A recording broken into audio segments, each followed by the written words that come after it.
Senior IAS Y శ్రీలక్ష్మికి CBI shock ఇచ్చింది. మాజీ సీఎం జగన్ జైల్మేట్ అయిన శ్రీలక్ష్మి జగన్ అక్రమాస్తుల కేసులో ఆరోపణలు ఎదుర్కొంటున్న విషయం మనందరికీ తెలిసిందే.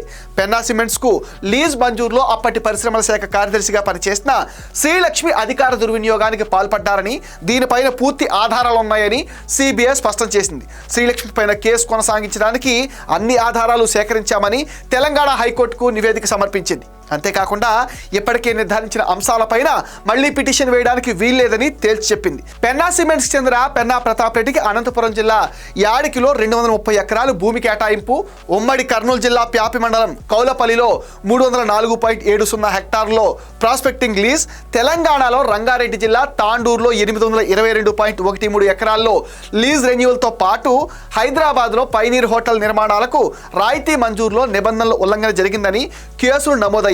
పెన్నా సిమెంట్స్ కు మేలు చేసినందుకు గాను అప్పటి ముఖ్యమంత్రి రాజశేఖర్ రెడ్డి కుమారుడైన వైఎస్ జగన్మోహన్ రెడ్డికి చెందిన కంపెనీల్లో ప్రతాప్ రెడ్డికి 68 కోట్లు పెట్టుబడులు పెట్టినట్లు సిబిఐ గుర్తించింది. దీనిపై చాలా కాలంగా విచారణ కొనసాగుతుంది.